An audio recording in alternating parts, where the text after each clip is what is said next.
What honey and cinnamon can do for your brain? I'm 82 years old, and just a few months ago, I could barely remember my own grandkids' names. Sounds like me now. But today, my memory is as sharp as it was when I was 30. I Not drive me. by myself without getting lost, remember appointments without writing them down, and I've gotten my complete independence back. And it all changed because of a 30-second home. I'm doing that. I want that class.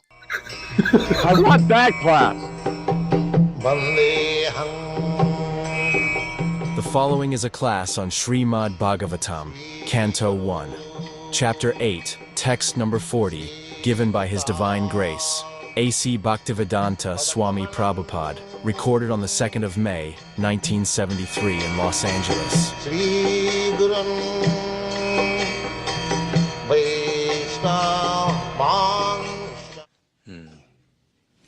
This is Vedic civilization.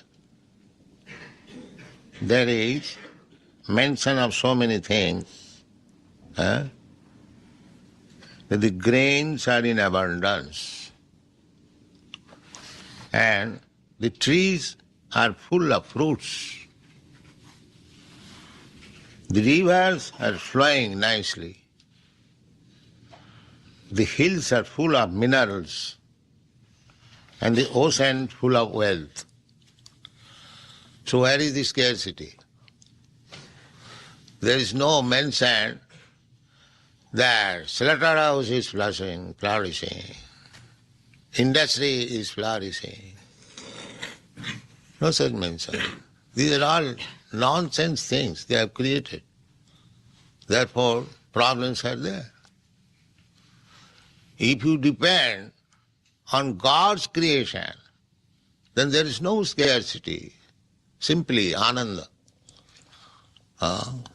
If the trees are full of fruits, if you have got sufficient grains, and because there is sufficient grain, there is sufficient grass also, the animals, the cows, they will eat the grass, you'll eat the grains, the fruits, and the animal will help you, the bulls will help you to produce grains, and he will partake little what you throw away.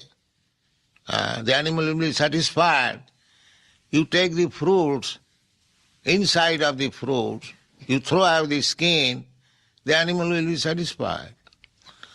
You take the grains and throw out the grass, the animal will be satisfied. From the trees, you take the fruits, they are satisfied with the vegetables. So, there is full cooperation between trees, animals, human beings, when there is Krishna is in the center.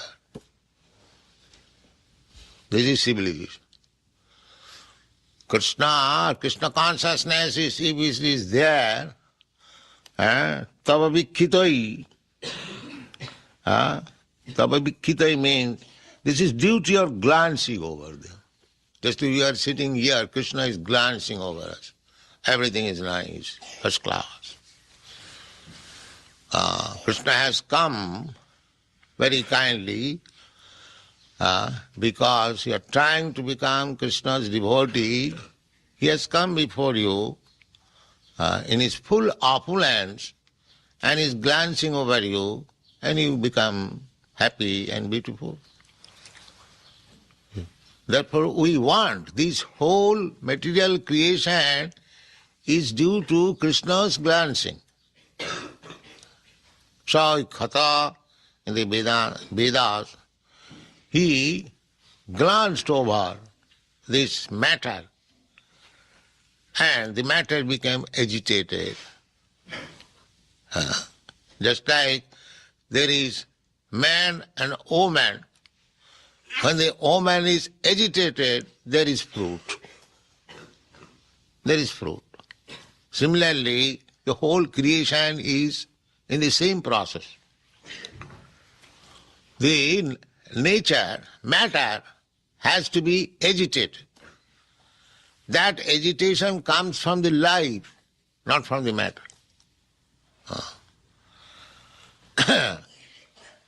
So, this is the Vedic information. Sa oikhata, sa asrijata. Krishna also says, aham sarvasya prabhava. Simply by Krishna's glancing, seeing, the matter becomes agitated and becomes pregnant, and the living entities come out, the trees, the fruits, and everything come out. Simply by his glancing. How it is possible? We have no experience that by simply glancing over my wife, I can make her pregnant. No, that is for you, not for Krishna. Not for Krishna. Krishna is described in the Brahma Sangha, Angani jasa sakalendriya vitti manti. Each and every part, limb of Krishna has got the capacity of other part. We, by our eyes, part of our body, we can simply see, but Krishna, by seeing, can make others pregnant. That is Krishna. There is no use of sex life, there is no. Simply by Krishna's glancing, maya adhakshena prakriti suyati characharam adhakshena adhi akhena. Akha means eyes. By my glancing, maya adhakshena prakriti, the material nature, these things are there in the Bhagavad Gita. You study. Maya dhakshena prakriti shuyate, gives birth. What kind of birth? Characharam, moving and non-moving. There are two living entities, moving and non-moving. The non-moving are the trees and the plants. They cannot move. They stand in one place. And we, human beings, animals, insects, flies, we move. So there are two kinds of living entities. Sthavar Jangam. In Sanskrit it is called Sthavar Jangam. So, the Sthavar Jangam, they are coming out of this material nature. Not the life is coming, but the body. When you say coming, coming means birth. So if you say, no, matter from matter, no. The living entities, they are accepting a type of body from material nature, not that actually coming. It's like a child is coming, taking the body from the mother. It takes 10 months to prepare the body from the blood and secretion of the mother. But the child is not matter. The child is a living entity. That living entity takes shelter into the womb of the mother, and the mother supplies from the body. By nature, so it is going on. The mother does not know how she is supplied, but from her body, another body is created, and when it is fit, it comes out to work. This is birth. Not that the living entity is taking birth, because that is stated in the Bhagavatam. Na jayati, na mriyati va. The living entity does not take birth, neither it dies. Anything which does not take birth does not die also. Death is for such thing which is created. Which is not created, it has no death. Na jayati, na mriyati va, kadachit, kadachit, at any time. Krishna says, kadachit. It is not that now it is not taking birth, formally it took birth.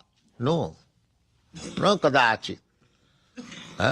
So I see this is child is now born. No, it is not born. Nitya sasata purana. That living entity is eternal. Sasata, always existing. Purana, very, very old. Very, very old. Then, na hannati hannamani sarire Don't think that when this body will be destroyed, that living entity will be destroyed. No, it will continue. So, our scientist friend was asking that what is the proof of eternity? The proof is there. Krishna says, "Na hannate hannamani sarire." That is the proof. Shruti, this is hearing, disciplic succession hearing from the Supreme. This is one proof. One proof is by logic. Nyaya prasthan. You can get your knowledge by logic, argument, philosophical research. This is all right also. But another, Shruti, by hearing from the authorities. That is also knowledge. And Smriti. Smriti means statement derived from Shruti. Just like Bhagavad Gita is called Smriti. The Puranas are called Smriti. But Upanishad is called Shruti. And Vedanta is called Nyaya. So three ways. Nyaya prasthan, Shruti prasthan, and Smriti prasthan. So of all these, the Shruti prasthan, or the evidence by the Shruti, is very important. Pratyakha, Anuman, and Shruti. Pratyakha, direct perception. Direct perception has no value because our senses are all imperfect. So what is the value of direct perception? Just like we are seeing every day the sun, just like a disc, say about 12 inches or 11 inches. But it is 1400,000 times bigger than this earth. Therefore, our direct perception with the experience with these eyes has no value. Similarly, all the senses, either eyes or nose, by smelling, by touching, by tasting, by hearing, there are so many senses we can experience, knowledge. But because the senses are imperfect, whatever knowledge you are getting by exercising your senses, they are all imperfect. Just like the so-called scientists. Because they are trying to understand by exercising these imperfect senses, they always remain imperfect. Just like our Swarup Damodar inquired, that if I give you the ingredients to produce life, will you be able to produce life? He questioned one scientist. He said, that I do not know. The imperfect knowledge. If you do not know, then your knowledge is imperfect. Why you have become teacher? That is cheating. When you have got imperfect knowledge, why you take the position of the teacher? That's why you should not have done that. Therefore, our position to become perfect is to take lesson from the perfect. Krishna is the perfect. Krishna says, na hannate hannamane sarire. So, we take the knowledge from the perfect, therefore this understanding that soul is eternal, that is perfect. So ultimately, Krishna, without Krishna, Chaitanya Mahaprabhu explained, when he was explaining dhatu, the forms of verb, activity. So he used to explain ultimately Krishna is the dhatu. So Kunti Devi says, Ime janapada sriddhya supakka aushadhi virudha. Everything is sufficient. Now, whatever mentioned here, that the grains are in abundance, the trees are in full of fruits, the rivers are flowing, the hills are full of minerals, and the ocean full of wealth. What do you want more? You can take from the ocean that, what is called that, oyster, what is called? Oyster. The oyster produces pearls, very valuable. If you can collect the oysters, you'll get valuable pearls. One pearl, $10,000. The wealth is there. So, formerly, people used these pearls, the valuable stones, silk, gold, silver, and decorated the body with nice manufactured ornaments, the beautiful body. But where are those things gone? Those things are now gone. Now plastic bangles, advancement of civilization. All these beautiful girls without any ornament of gold, pearls and nice jewels, they have got plastic bangles. Just see the fun. So, what is the use of this industry? Slaughterhouse. You get all these things. Have enough food grains, enough milk, enough fruits, enough vegetables, clear, nice river water. There is no need of constructing waterworks. Why? I have traveled in Europe. Each and every river has become nasty. In Russia, I saw the river. In Germany, I saw the river. In France also, I saw the river. Nasty. And also in your country, I have seen that, what is the river in New York? Hudson and another. They are created nasty. By nature's way, such just like you see in the ocean, how the water is clear and crystal. By nature's way, it is kept very nice, clear and crystal. And from the ocean, the water is diverted by the process to come into the river, the same water, but it is crystallized without any salt.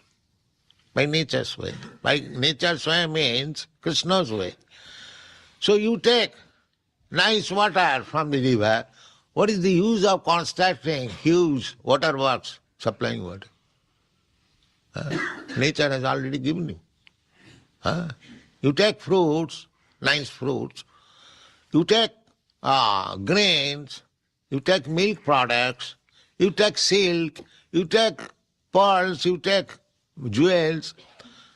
Everything is. You want richness, you collect the pearls, you become rich.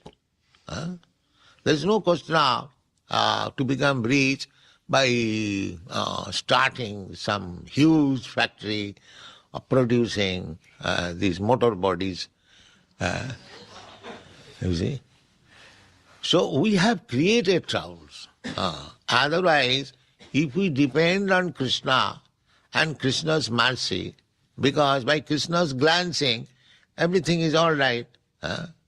Here it is said, Imi janapata sridhya supakko sadivirudha vanadri nadi uddannanto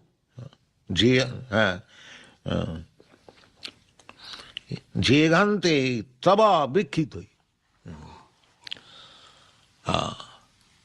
So, simply by Krishna's glancing, Kunti is expressing that so many beautiful things are there, simply by your glance. So if you simply plead for Krishna's glancing, so there is no question of scarcity, there is no question of need, everything will be complete. This is Krishna consciousness moment. You depend on nature's gift. By the grace of Krishna, they are our opinion that the population has increased. Everywhere they say the population has increased, and they are checking the population by artificial means, by rascal method. Why? The birds and bees, they have no checking. They are increasing their population without any contraceptive. But are they in need of food? Have you seen any bird that is dying for want of food? Never. Any animal? It may be animal in the city, they may be dying for want of food. That is also not very safe. But in the jungle you go, you see all the animals. Big animals like elephant. They are very stout and strong. Who is supplying them food? The tiger, the lions, everyone. Everyone is living. Some of them are vegetarian, some of them are non-vegetarian. But nobody is in want of food. The tiger, by nature's way, the tiger do not get everyday food. Naturally, because he is non-vegetarian. So he gets his food with difficulty. Because who is going to face the tiger to become its food? Nobody is going. You say, I am very philanthropist. I have come to you to give you food, take my body. And nobody is going. Therefore, he has got difficulty to find out its food. Because in the jungle, there is jungle laws also, nature's law. As soon as the tiger is out, there is one animal that is called few. I do not know what is the name in English. It will follow the tiger and it will sound few, few.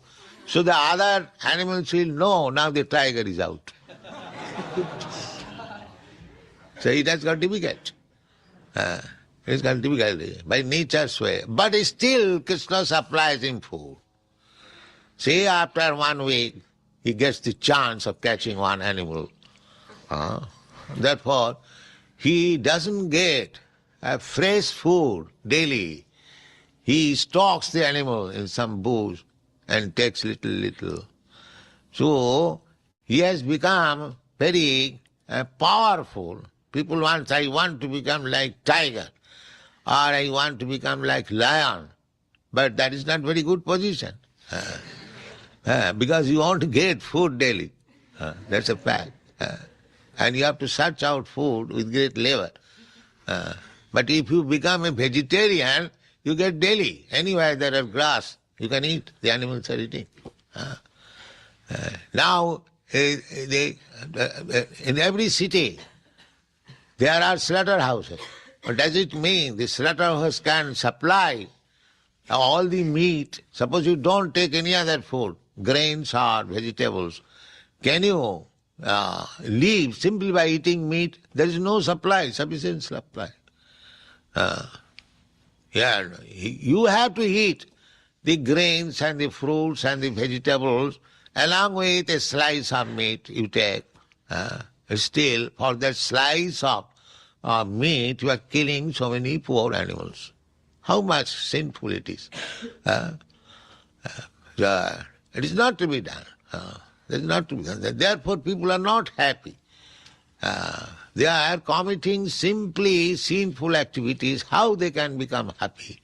But if you become Krishna conscious, simply depend on Krishna's glancing. Tava vikkidoi. If you depend on Krishna, Krishna will supply you everything. There is no question of scarcity. It is question of production. And sometimes we find that the grains and fruits are produced in huge quantity. One cannot finish. So it is a question of Krishna's glance. If Krishna likes, he can produce huge quantity of grains and fruits and vegetables. And if Krishna controls, then what your meat will do? You can eat me, I shall eat you. That will go on, but that will not solve the problem.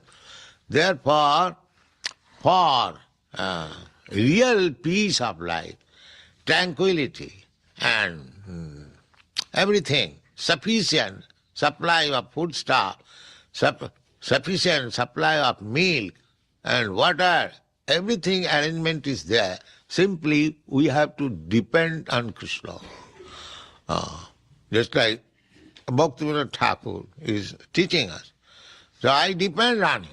Maravi Rakhavi Jaichhatvar. My dear Lord, I simply surrender unto you, depend on you. Now if you like, you can kill me or you can give me protection. This is what. And Krishna says in reply, yes, Sarvadharman Parityajya Mami Kang Saranang Braja Ekam. He does not say, yes, you depend on me and depend on your slaughterhouse and factory also. No. He says, simply depend on me, one. Mam ekam, saranang, aham tva sarva papi brahma kvaisha.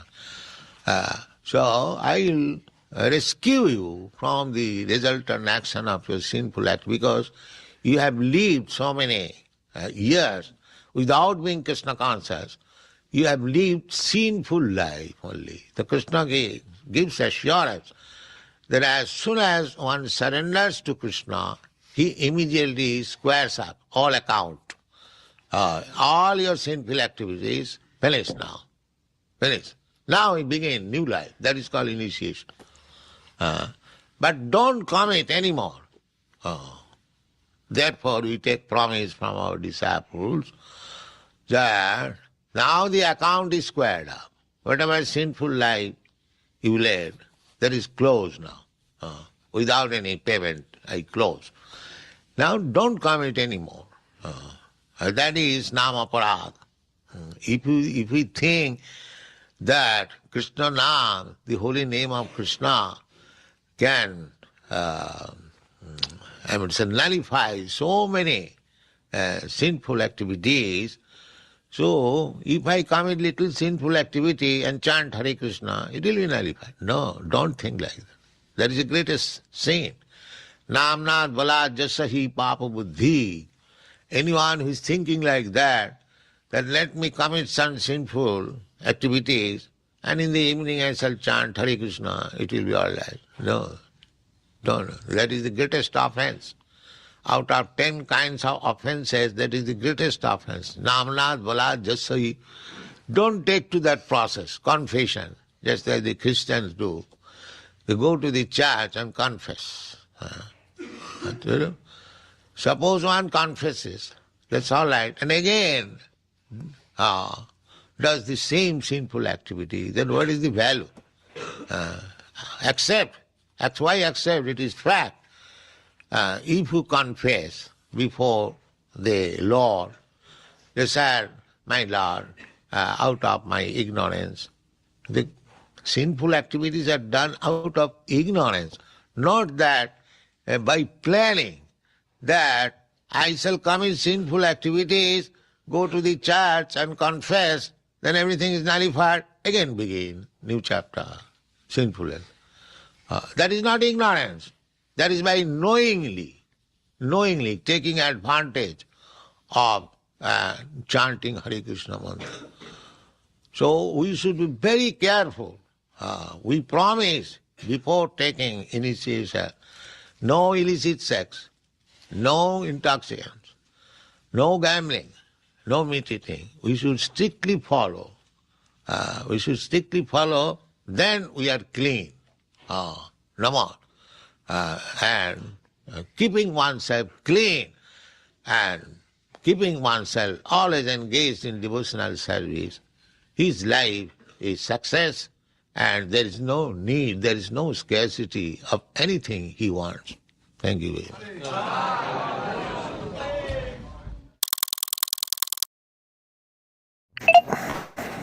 Jai Srila Prabhupada, Jai Mike Prabhu and Beans. Thank you so much. Thank you. Wonderful class by Srila Prabhupada. Great point he made that we don't want to plan to sin.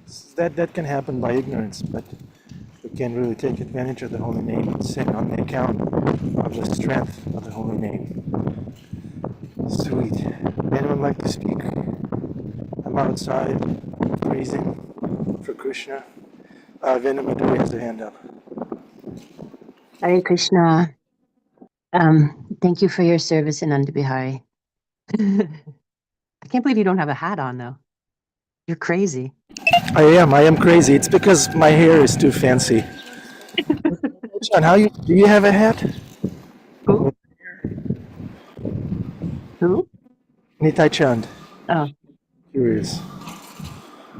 No hat. No hat. I think, yeah. So my reflection is, he started out by talking about Vedic civilization, right? And that when he went on to talk about sort of all the natural abundance and the harmony and everything, he was talking in reference to Vedic culture, Vedic civilization. And I was thinking, in my work, we think a lot about climate change and follow, the science of climate change. And climate scientists say that, again, they measure the carbon dioxide in ice cores, so they understand kind of what the atmosphere was like thousands of years ago, millions of years ago. And they say that before 10,000 years ago, so before 10,000 years ago, the global temperature used to bounce around wildly.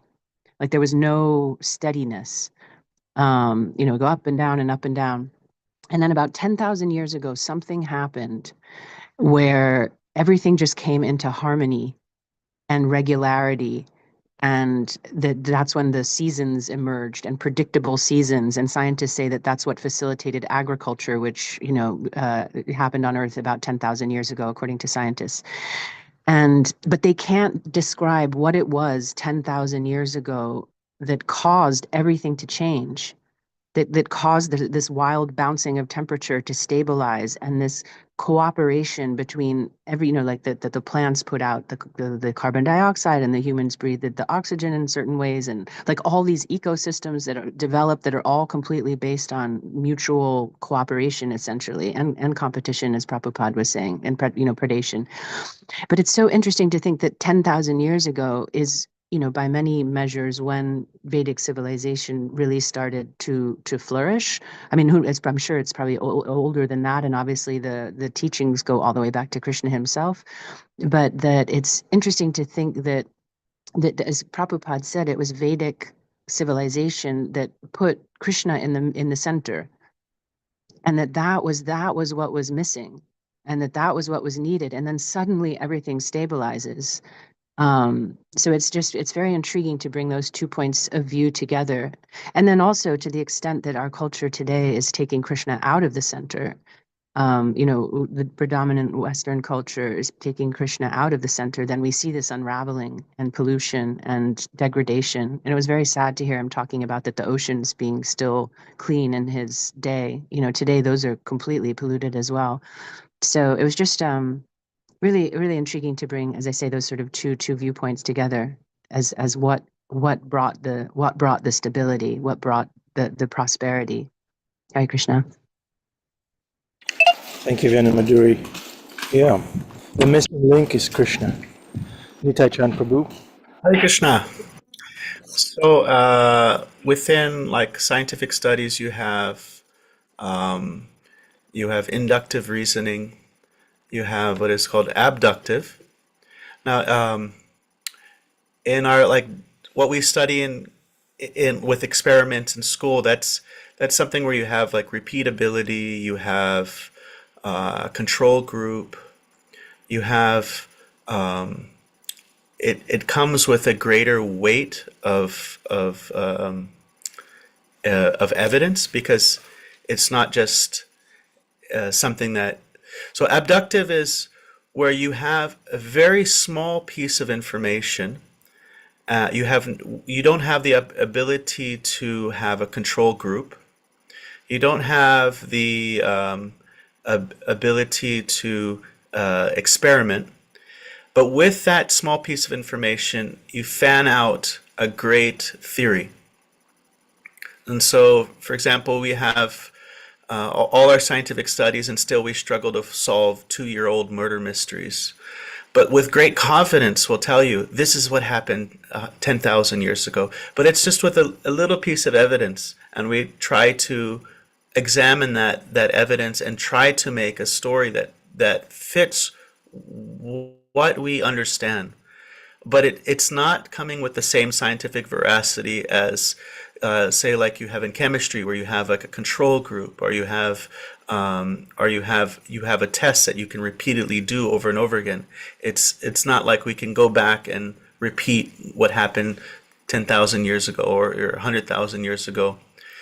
And it's kind of like, say you have a murder mystery, and they decide it must be the butler. There was nobody else in the room. He did it. But then later on, something is discovered. Oh, there was a secret door, and it wasn't the butler. And so we often find that when it comes to things thousands and thousands of years ago, one conclusion is there, and then another 20, 30 years, they say, actually, that was completely wrong, and now we know a little bit it was something else, and now we're certainly sure it's this thing. And so when it comes to things thousands of years ago, it's good to take it with a little grain of salt. Thank you. Thank you, Nityananda Chandra Prabhu. It's not the butler, it's Krishna. Sometimes I think it's better for us to have just left the womb at 16 years of age, naked, walk through the woods until somebody asks us to recite the Bhagavatam, and then just end it. What's the use of this?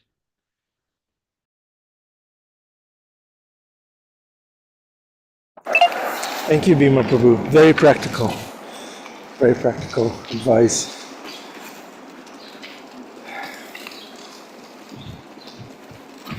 Dear devotees, please. Anything that stuck out to you in Srila Prabhupada's class?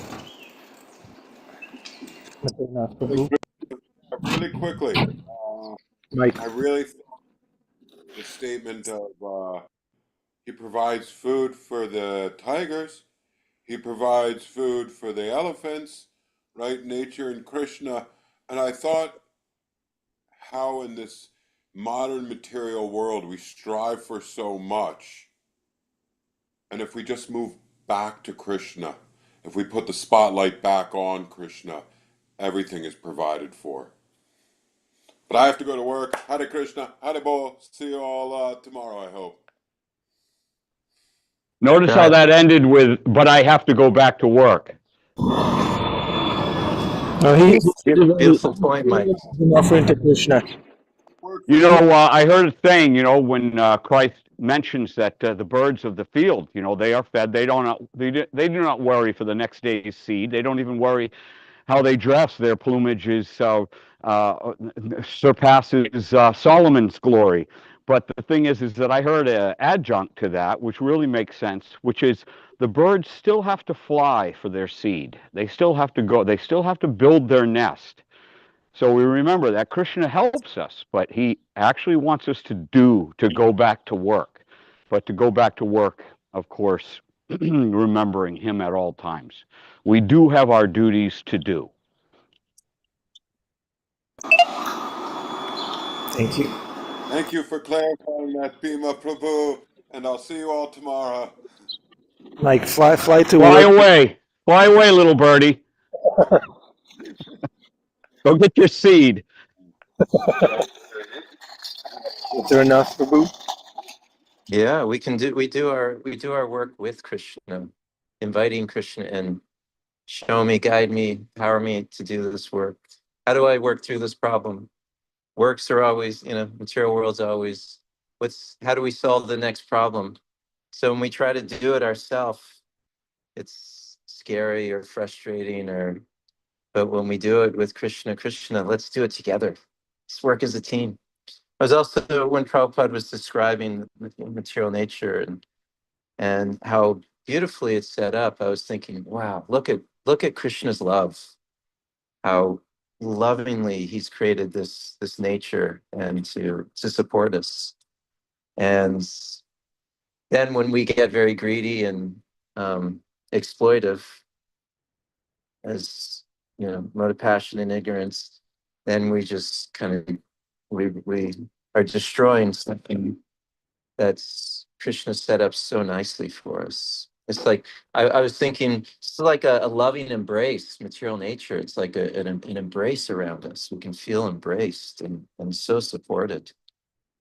Um, yeah, and then are we? Is Darshan going on? I don't want to continue. I don't think we have anybody streaming from the temple room. Okay. Maybe we can take darshan of Nitai Chand Prabhu's Goloka Vrindavana manifestation. Both. Yeah, Krishna's setup is perfect. Oh, there they are. Thank you. Jai Shri Shivardhan Muladhar. Thank you, Nitai Chand Prabhu. Thank you.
Shri Radha Murida Gauratunja So Bhagavan Ki Srila Prabhupada Ki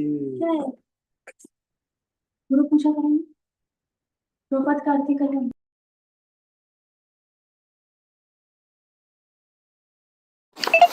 Hare Krishna, welcome to the Afterglow.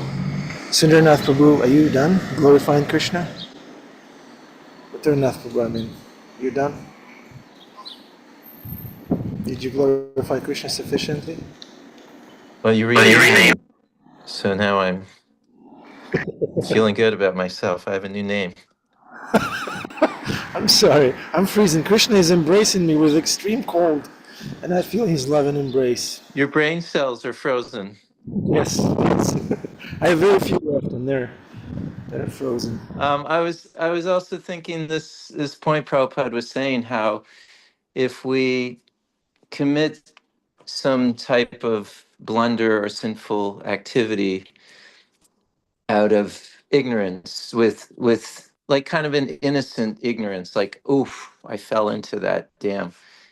And Prabhupada's saying that is not, Krishna doesn't take that so seriously. But what he does take seriously is when we're planning things out. how I can do this, and I'm going to enjoy this way, and I can exploit this way, and this is what the Vedas talks about. This is the demons. They're actually planning their exploitive activities, and so maybe I can see myself in the past. I've planned out sense gratificatory things that were not were not helpful to my spiritual life, and so like it's really important to reflect when we go off track. Was let me have a corrective measure here, and did I really plan that out? Was I really was I and look at ourselves, because then we can really see, okay, I this self-reflection, self-realization means self-reflection. Was I planning that? Yeah, I kind of was. I really was. So there's like different grades of ignorance, and we're hearing very unfortunate in the news how some of the people on this earth have, like, they planned out very horrific things, and it's coming out. It's very shocking, but Prabhupada said these demons are actually like man eaters. So they're planning that stuff out. It's crazy. And at the same time, when we're hearing this, are we condemning them, or are we having compassion, praying for them? Because Praying when for we them. also think, when we think, I am so much, how could they do such a thing? I am above this. And Krishna goes, oh, you think you're so much better? Then let me test you a little bit in this area. But if we really are praying, we pray for the victims. We also pray for the perpetrators, because they're going to be the next victim. And so there's a lot of, I wanted to bring that up because there's a lot of horrific things coming out, and there's people, commentators coming in and like saying how horrible these people are and how could they do it. As soon as we say, how could they do such a thing, Krishna goes, okay, maybe I'll show you. You're wondering. So we should be very careful, that I disagree. we don't think ourselves so much better, but actually have compassion and pray for them, but also understand what they're doing is so destructive. Yeah, Bhima, go ahead. You disagree. I disagree wholeheartedly. Krishna did not at all tell Duryodhana to tell Arjun to lay down his weapons. Krishna did. Krishna even signaled where Bhima was to smash his mace, and it wasn't on Duryodhana's thigh.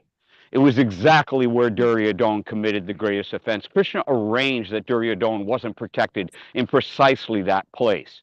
Krishna comes down here to please the devotees, to have his pastimes, and to kill the demons. Okay? Yeah, have compassion on them, that eventually, through the back end, they will eventually surrender. But right now they won't, and there's a duty to be performed by people that we have to do what is best. We give what we can of our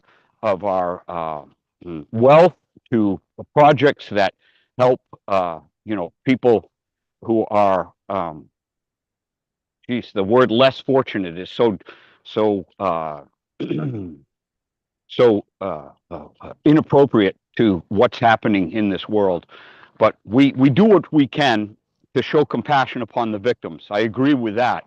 But in regards to the other ones, to be careful, because therefore, but for the grace of God go I. No, there are two types of people in the world, and that is the cheaters and the cheated, and eventually the cheated rise up, and if they do so with Krishna, then they obliterate the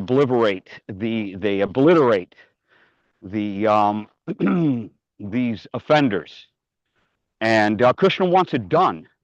And we should prepare. We should prepare, of course, by purity is the force, of course. Prabhupada said, follow the four regulative principles and chant Hare Krishna, and you're all set. That's basically it in a nutshell. You're all set. You do those things, and he'll take care of the rest. Prabhupada has promised this. Krishna has promised this. But at the same time, we should not be milquetoast when it comes to the fact that there are demons to fight, there are demons to expose, and there are positions to take firmly in making sure that we spread the word, and that when it comes time to take up arms, then good men will do so. Not this, oh, but for the grace of God go I, because it's precisely for the grace of God that we're being made aware of these people, of these demons, of these rakshasas, and how they go after the innocent. That's what they want. They want the innocent. They despise God so much that they go after children, which are the closest reflection of God, of Krishna, in this world. Beautiful innocence. That's what they want. That's what they want to destroy. And that's why we have to rise up against them. Hare Krishna. Yeah, thanks, Bhima. So when I'm sharing that, I'm not, in no way am I saying that these people should not. They actually, it's compassion that they do pay for what they've done. That is compassion on them, because if they don't pay in this life, then in their next life, when they're born and they're being tortured or, whatever, killed, Yes, mutilated, compassion in the form of a raped. guillotine. So they need to, the compassion is actually that they're rectified, and the rectification can be pretty severe for these things that are happening. And but at the same time, so sattva gun and shuddha sattva is, you're always their well wisher. There's that compassion behind it. And so the compassion, it's compassion. Somebody murders, it's actually compassion to murder them, because then in their next life, when they don't understand why this is happening, they get bewildered and super traumatized. Instead, they know what they've done in this life and can actually reflect and know, wow, here's my consequence. And that karma gets burned off, and there's not like a complete bewilderment. So when I say compassionate, it doesn't mean that they're not rectified, but we have to be careful not to think that I'm so much better than these people. No, we all have this demoniac mentality. Their souls, so are we, and we could fall into the same thing if we think I'm so much better and so much more righteous. Yeah, we were talking about one devotee. He was in like a circle of friends, and we were talking about this one devotee, very sweet devotee, one of the sweetest devotees I've ever met on my path. And this devotee has affinity for distraction, and we were I was making fun of that quality. And then, next thing I know, I'm distracted, and I, failed to do something, and I let everyone down. And I realized at that point, yeah, as soon as you start pointing fingers or blaming people, then Krishna will very quickly show you that you're no better than them. Just to illustrate Maternath Prabhu's point and Bhima Prabhu's point, all valid, all great, all wonderful. Krishna knows what's going on. Krishna says, vengeance is mine. And Prabhupada says that, I forget what was I going to say. Prabhupada says, Krishna Chaitanya, I'm sorry, I'm freezing. What was it? It was something really profound. Krishna says, Prabhupada says, Prabhupada says that common sense and intelligence has its place in the service of Krishna. It's not that we follow the principle and then there's no common sense, no judgment, no opinion about anything. We have to have our opinion, we have to have judgment and common sense, but that has to be in service of Krishna. Guru Sadhana Shastra. Sweet. Yeah, great point. And one of the qualities of sattva gun, is being assertive. We act. We don't. We're not into inaction. We act. There's action. We take action when somebody needs to be rectified. And Prabhu's gonna jump on his tractor and start punishing the demons compassionately. yeah, yeah, compassionately punish them. That's what Krishna was doing. They all need to be killed. Whereas, Krishna, Here, and here. then Prabhupada says, Finally. and Arjuna was killing like anything. Look at what happened when oh Lord have mercy, the one with the earrings. He was down off his chariot. I don't know why I forget his name. Karna, okay? He's down off his chariot and he's fixing his tire. He's pretty assured that, the game will be played fairly, the war will be fought fairly. And Krishna said, "No, Arjun, you get him now with his back turned, you know? Why? Because of what he did to Draupadi. Think about that. Think about that. All's fair in love and war. Krishna has made that obviously a truth. All's fair." So Prabhupada says Krishna is the greatest of cheaters. We try to cheat, Krishna comes and cheats us. that's right. So yeah, we don't get away with anything. A little change of topic. Prabhupada was speaking in that class around how the vegetarian diet, you can eat every day. You can, if you're a vegetarian, he was talking like an animal, you can eat. There's grass anywhere. And I don't know if any of you knew Kevala Bhakti. He was from the very beginning days of Bhima. Maybe you know Kevala Bhakti. From the beginning days of the Bhakti Center, we were living there together, and Kevala was very wild and eccentric, and he came down with cancer, and he thought, well, look at the cows. They are so strong, and so they have so much energy from eating grass. So he started harvesting grass and making grass sandwiches with cheese and veggies in them. He would eat that every day as his diet, to try to give him strength to cure himself from cancer. So, he was following Srila Prabhupada there. Look at the animals; they're eating the grass. They're so strong from this. I was remembering Kevala when that was coming up. Kevala was a far out devotee, so sincere and quite wild. Yeah, everybody has some service to do. Everybody's included. Eccentric, wild. Everybody has service to do and role to play.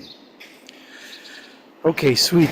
Isaiah, Annabelle, if you're still here, please unmute yourself and chant Hare Krishna. Paw Patrol, are you here? Rough.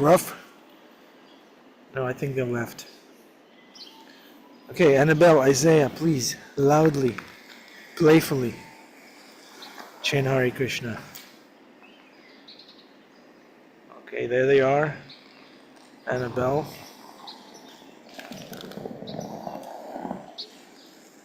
Isaiah is punishing a demon somewhere. He's busy.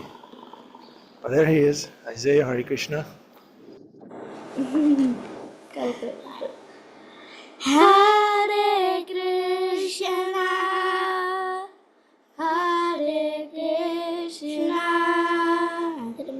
Krishna Krishna, Hare Hare,